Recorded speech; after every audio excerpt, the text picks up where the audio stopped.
I understand it's a real thing. And back in the day, I thought this was total cuckoo land. Yep. Initially. Yep. And I got to say, I probably would agree with you. I mean, I know when the vaccines rolled out, that's the first thing that happened, right? Social media started to make noise. And it was really driven by women.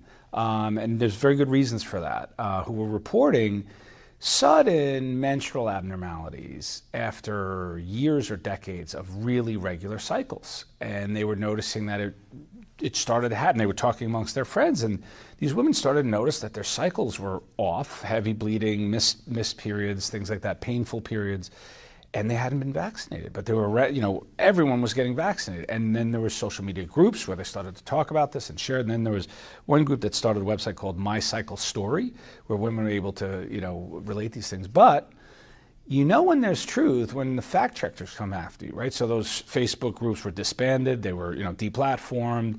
There was articles saying how ludicrous this was. This is just social media craze. And so I'm like you, I kind of listened to it. I didn't know really what to make of it, and I didn't know what shedding really was and how that could be possible. But,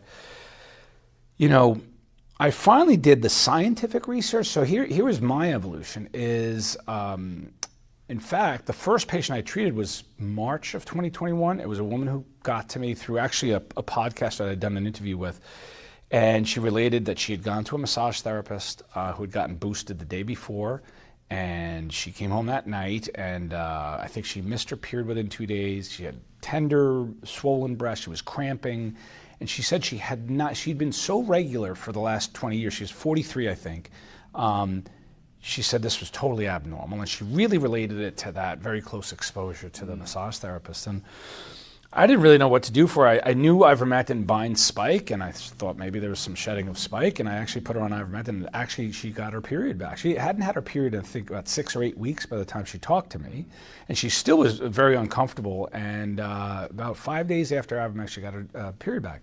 I had one other anecdote very similar to that, and then I didn't have any more for a long time. And then I opened my practice, and what happened is me and my partner, we started to see these phenomenon in our patients, some of them even vaccine-injured patients. So everybody thinks, shedding, it's only the unvaccinated who are screaming, right? The anti-vaxxers who are saying they're being shed upon.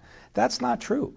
I have vaccine-injured patients who are sensitive to being exposed to other vaccinated. And so it's not just unvaccinated who are at risk. And so we saw these phenomena. Now, one of the things, it's a small cohort that are sensitive to shedding phenomenon. I think shedding is very common, but how often can it actually affect someone else?